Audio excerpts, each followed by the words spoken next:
So this is a fun, heartwarming story. It's just a local thing. Just this kid, Drake Johnson, gets into Harvard. Well, good for him. He sends out a tweet. Let's look at the tweet. It's official. I'm Harvard bound. He's from California. He's a good student. He got into a lot of schools. I think Cornell got accepted him, Brown, Dartmouth, lots of Ivies. Decided to go to Harvard. I'm not sure I would have done that, but okay. All right, God bless, no problem. So why is this his story? Well, 2 days later, somebody responds to that tweet. It's a guy named George Clayton. He's actually worked on the Board of Education for the state of Texas. Wait, this kid's in California. Why is this guy even tweeting at him? And what did he tweet? Well, that we have. He says, congrats, were you admitted on merit or quota? Come on, man. Former Texas State Board of Education member. What are you doing? What are you doing? So here's George Clayton. Here's who he is. Okay. Drake Johnson was valedictorian in his class. He didn't come in third. He didn't come in second. He came in first. Number one in his entire class. But George Clayton doesn't care about that.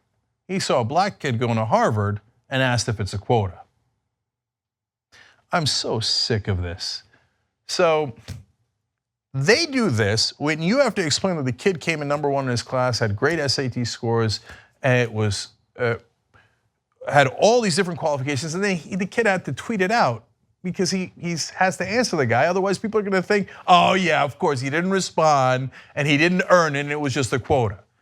And then when we point out that the kid is number one, they go, oh, you see, you're bringing race into it. No, George Clayton brought race into it for no reason, from a totally different state 2 days later. By the way, my position is, I believe affirmative action should not be based on race. I believe it should be based on socioeconomic conditions.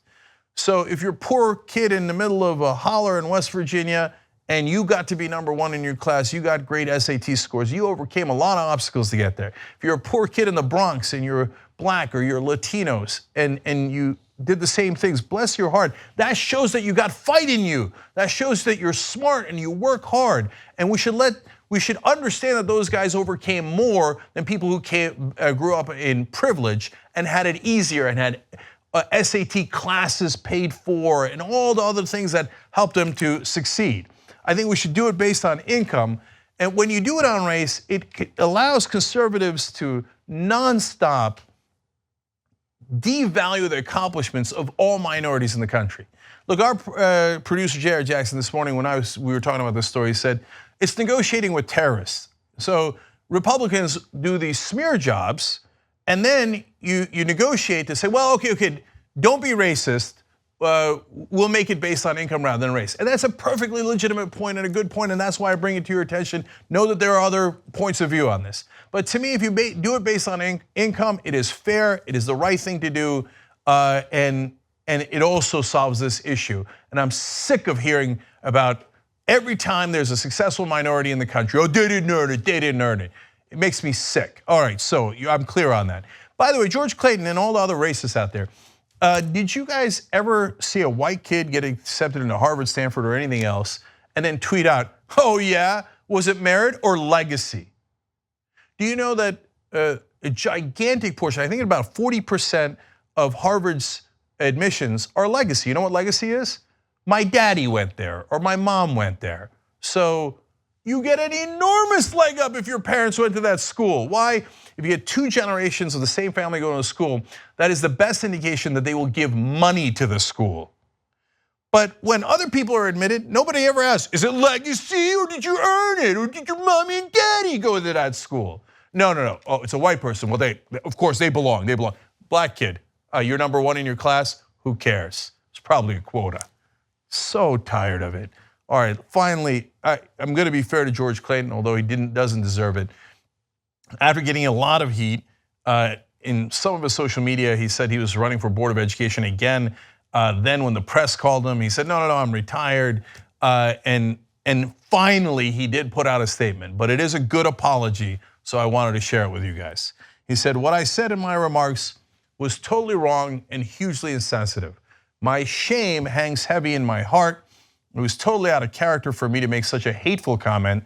I am, of course, humbled by my words and sincerely sorry for them, George Clayton. Credit where credit is due. That's not a fake apology. That's a good apology.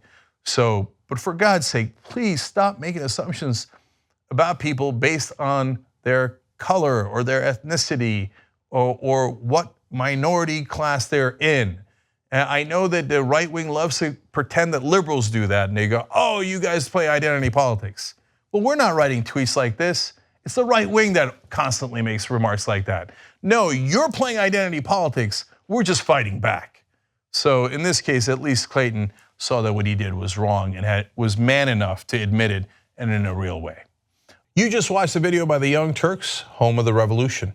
If you'd like to get a lot more than that, get the full show by becoming a member. tytnetwork.com/join.